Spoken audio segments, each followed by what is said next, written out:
Bonjour à toi, bienvenue à ce message lumière de la famille Myriam Bethléem du mercredi 2 août. La parole de l'Évangile de la messe d'aujourd'hui me touche beaucoup.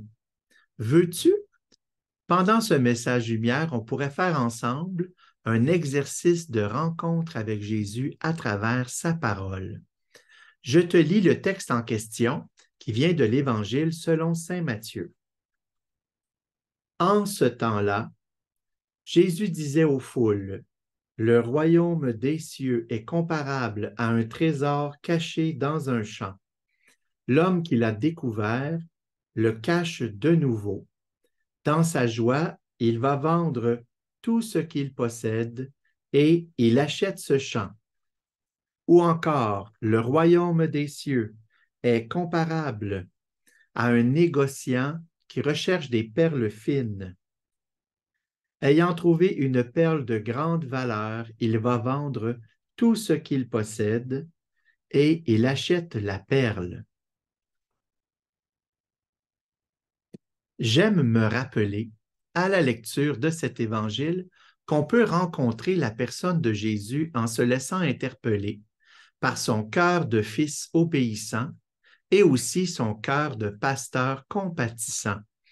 Selon toi, quel est l'aspect du cœur de Jésus qu'on peut rencontrer dans l'évangile d'aujourd'hui? Je pense qu'on rencontre surtout le cœur de pasteur de Jésus, son souci de livrer un message à ses disciples et aussi sa préoccupation de nous donner l'exemple.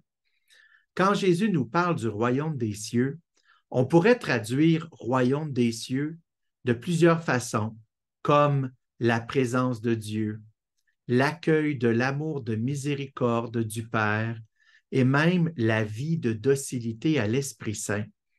Jésus nous rappelle aussi que cette rencontre avec l'amour de Dieu provoque une transformation profonde chez les personnes qui en font l'expérience. Car rencontrer Dieu, ce n'est pas une connaissance, mais bien une expérience. C'est dans la vie qu'on fait la rencontre, pas dans les idées.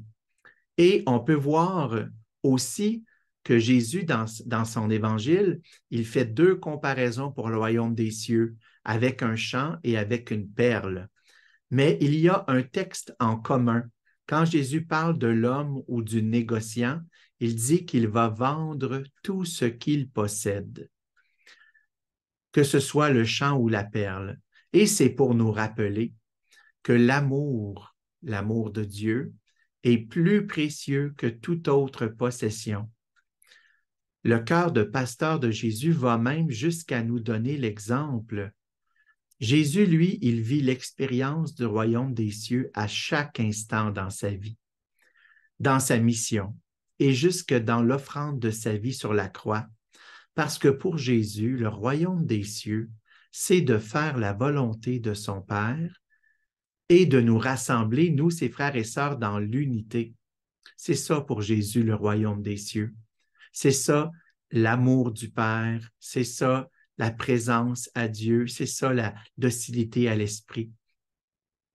Pour Jésus, il n'y a rien de plus précieux et il va vendre tout ce qu'il possède, c'est-à-dire se détacher jusqu'à sa propre vie, livrer, une vie livrée pour acheter ce champ, cette perle, ce trésor précieux pour lui, qui est notre salut.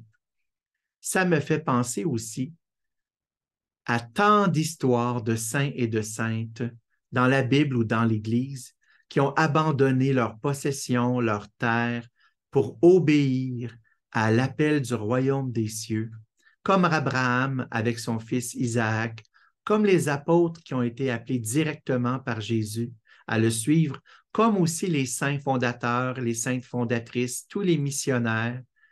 Peut-être que le Seigneur ne nous demande pas aujourd'hui à toi et moi de tout vendre, de tout quitter, mais c'est parfois tout aussi difficile de quitter le pays de nos idées, de nos opinions, de nos rancunes, de nos habitudes, pour accueillir le nouveau que le Seigneur veut faire.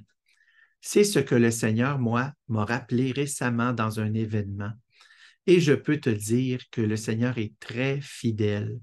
Si on lui dit oui et qu'on fait des petits efforts, très fidèle pour donner la force, la joie et surtout l'amour.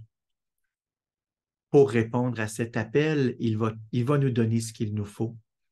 Veux-tu, dans les minutes qui viennent, on pourrait demander à Jésus dans un cœur à cœur de nous montrer lui-même par où on pourrait commencer pour vivre une expérience du royaume des cieux.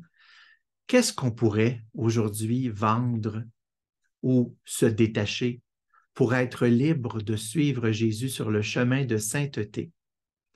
Bon cœur à cœur avec Jésus. Au revoir et à bientôt. Jésus.